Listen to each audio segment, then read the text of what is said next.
Remedy came about from a handful of very kind of talented, ambitious young guys, most of whom had backgrounds in the demo scene and were very interested in computer graphics and audio and games in general and wanted to make games professionally.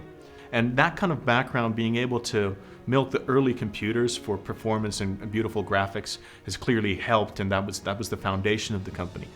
In the beginning, Remedy was very much a garage band and was actually operating from the basement of the parents of one of the founding members. It's one of those classical stories of a small team following their passion and their vision and being able to create something unique and cool. This was the mid-90s, and it was still at that time possible for a handful of individuals to actually make a video game or a computer game by themselves, and a kind of a top-notch game at that. So it was an ambitious dream even then, but something that was within the reach. At the time, Death Rally was already running along, and I was studying the English language and literature at the university. And one of the guys at Remedy contacted me and asked me to write the texts for the game. Back then, it was kind of a limited tool set. It was this and this many letters on 3 lines, and you need to do things within that scope. I knew I wanted to write professionally, but suddenly being able to kind of do a project like this, it was a very, very fun thing. The guys were really following their heart and their passion. They wanted to create games and they wanted to get into the industry. So actually, I knew some of the people around the company, and when I first heard that there's actually a living to be made in games, I was really surprised myself. And this is back in '95 or so.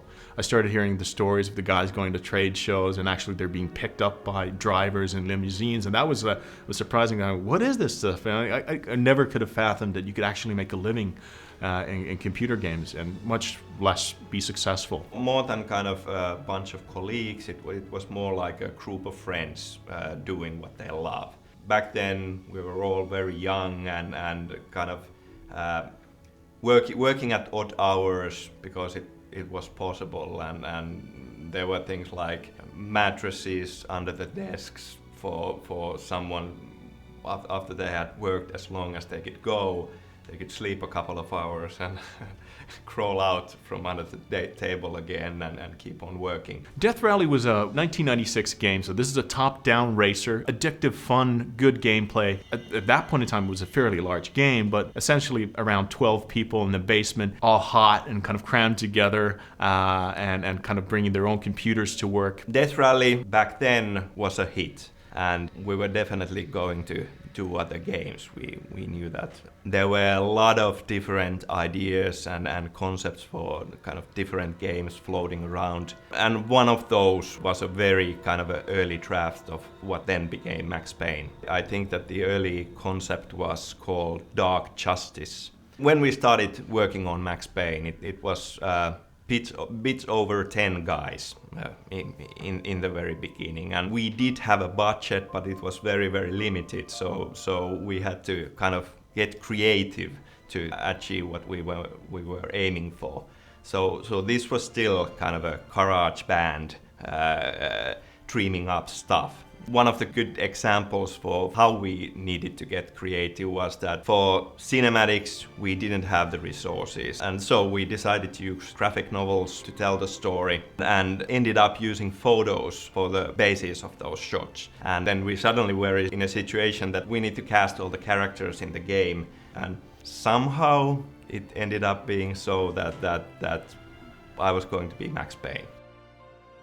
Fast forward a couple of years later, and I'm seeing my face everywhere, kind of what was to be known as the constipated Krimis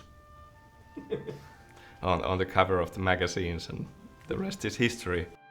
With the rest of the cast, I just kind of went around friends and relatives and got them to play the parts. My mother ended up as the main villain, Nicole Horn, and my dad was the shady government official, and my brother was a gangster, and I even got the janitor of the apartment building I was staying at the time to play the Godfather. So it was good fun, really, really fun.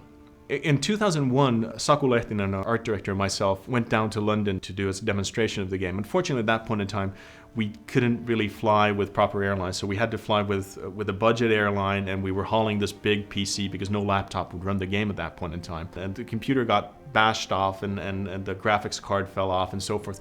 Unfortunately, we only realized this as we go into the big meeting in this executive area in downtown London. And I'm doing an impersonation to keep these people interested because we only have a limited time window there. So I'm virtually doing like sock puppets of what Max Payne is about and bullet time and so forth, and talking the spiel as Saku goes to work on the computer with his Leatherman. So he does a regular MacGyver on it and pulls it apart and reinstalls the graphics card. You learn to appreciate the comforts that you have now, that you can actually live in a proper hotel, you can take proper flights as opposed to traveling on the tightest possible budget, carrying your own stuff through downtown London with a monitor on your back and so forth. The success of Max Payne, I think it took everybody by surprise. We knew that we had something good and something unique, but we had no idea how large Max Payne was going to be. The huge success of what Max Payne became, it was really surreal. I have to say that to this day, it's a hard thing to understand that it really was such a big hit. And then after the first game, we were definitely kind of a real company at that time and knew that we had a secure future. And it was an obvious thing to work on the sequel. And for that, the schedule was much tighter. But the company was growing and we had more and more guys, over 20 at this point. And for Max Payne 2, the budget was already considerably higher. So with these kind of creative choices that we were forced to do with Max Payne 1, now we had an option to do them with actual professionals. So one area, for example, was the whole cast. We had to use friends and relatives in the first game, but here we were able to get professional actors for all the roles. I guess that from Max Payne we took three things that were what Remedy does well. And one of them is technology, and we have had our own tech in all of our games. So it was a clear thing that we would be doing a new game engine and all the tools that we would be building the game on. And it's a very important part of what Remedy is. The two other things are that we want to tell stories. We knew that whatever we would be doing next, we would want to have a strong main character and a deep story that would be driving the game. And the third thing, I guess, is cinematic action. We want to use kind of stylized way of showing action in a movie-like way. We want to make sure that Alan Wake can live up to its full potential. When we initiated the project, we saw that it could be something unique, awesome, creative, and innovative, and actually pushes the envelope in games in general a bit. After all, the Remedy brand must stand for something. It stands for movie-like action, strong storytelling, beautiful characters, and it has a certain tone that you've come to expect, such as you would expect certain movie makers to make certain kinds of films and to reach to a certain quality. I think Remedy as a creative force must stand for something. Well, Finland is the center of the universe, after all. But seriously, Remedy has its roots in the demo scene in the 80s and 90s. And Finland has really been a center for the demo scene. So it's kind of a logical combination. Even today, if you know an event called the Assembly, it's still the annual biggest demo scene event in the world. It still takes place in Helsinki every year. I think that has given us a good basis, because we can easily find people who have sort of trained in demo scene. They have written fast graphics code and they have created really great art and music and whatever. All basic skills for game development, really. I think we're very lucky in Espoo in Finland in terms of the circumstances that allow us to develop games. We have a very small nation, and we've always needed to look abroad when we're starting something. It's simply not feasible to create a game for the Finnish market. So instantly, you're born global as a company, and you need to look abroad. I think we have a very good ecosystem in terms of society. We have great education, great universities, awesome art schools, and I think even the basic stuff, such as a functioning legal system, a good social security network, all of these things help us to be entrepreneurial and to take those leaps. So there is a safety net if you do fail. Finland is a relatively small country, about 5 million people. And that much people, you sort of almost know everybody or know somebody who knows somebody who can deliver exactly what you want. And in here we've tried to sort of gather the cherries from the pile, like pick them all around, the best talent we've found. In addition to being able to pull the cream of the Finnish talent into the games industry, from the games industry, we've also had the benefit of being able to tap into international talent. So all the time that I've worked here, we've always had folks from abroad, and today we're 10 different nationalities on the team. We're doing a game for everybody around the world. I mean, it's an international project and the product, and we want that to be reflected on the people who are working on it as well. So on purpose, we've hired a lot of different nationalities, but we also work with people all around the world. I like it here a lot. It's cold right now, but the summer's beautiful. I'm not in a hurry to go back. I don't have any immediate plans. If I don't go back, then I'm fine with that. Finland is I think very nice place because almost everybody is speaking English very good. So the language is not the problem. The one thing that might be a little weird in Finland are the ridiculous prices for alcohol. So if you're going for a beer, it costs a fortune compared to Germany. One of the great things about working at Remedy is it's a very mature, seasoned team. That means that everyone's got a good work-life balance and they know how to maintain so that we don't go too crazy with late nights or anything like that. It's very, very balanced here. We still have this small family vibe, and that's good for many reasons.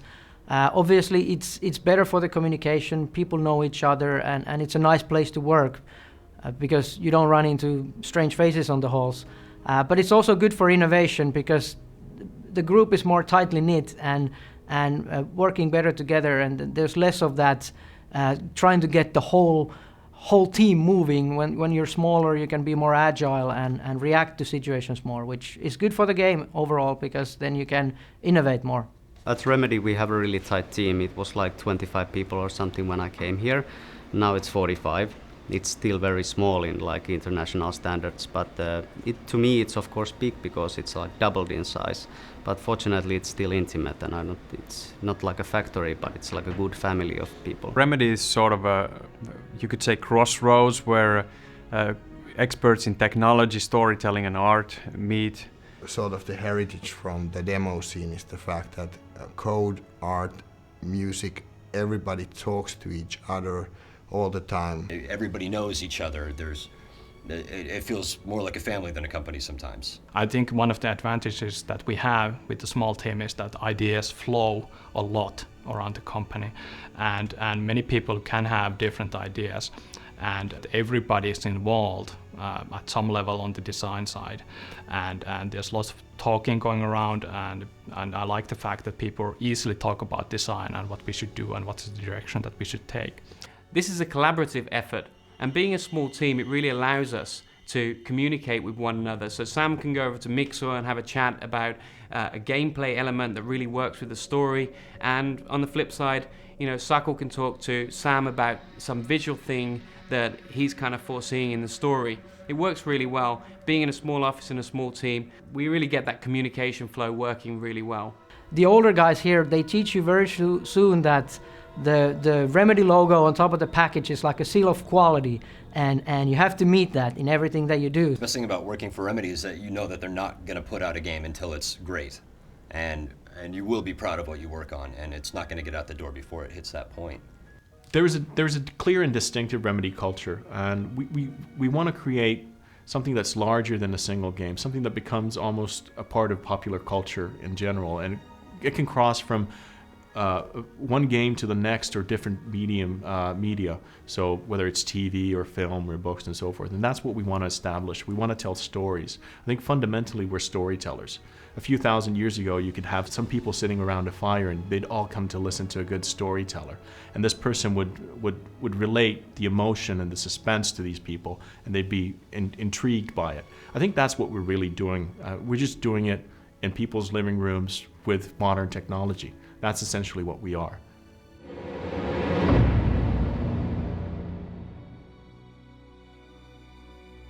Every Friday we have a Friday social, we have a get together, we'll check out the latest builds with a team, drink a few beers, and then every 6 weeks we also have a milestone review where we drink a few beers, have some nice food, and get together and see who falls on their face first. We moved to this building in late 2004. We really wanted our own back cave, if you will, our own defined space, which we owned and controlled, or well, actually we rented, but we control this area. And we wanted to build it into our next gen office, if you will. This space we really wanted functional and comfortable. It's not about flash or things like that, but we want to have an office that serves the team well and is a creative space that allows us to work efficiently. So we do have some comforts. For example, being in Finland, we do have the saunas and so forth, and those are terribly handy for team get-togethers or also if you're mountain biking to work or running during the lunch hour or coming to work. We also have our dedicated motion capture area for quick iterations, a kitchen, and the requirement of 2 dishwashers so that we'd always have fresh cups of coffee. Coffee keeps the development flowing. A lot of the people have been here for many years and worked together for many years. So it's very important part of what Remedy Games are, who we are as people and how we work together as a group. Because making video games, more than anything, it's a team effort. Really, it's about your work and being able to do something that's cool, that you enjoy and the audience enjoys. And for us, that's always been the factor in our culture and what drives us. I mean, we want to entertain the most amount of people in the best possible way.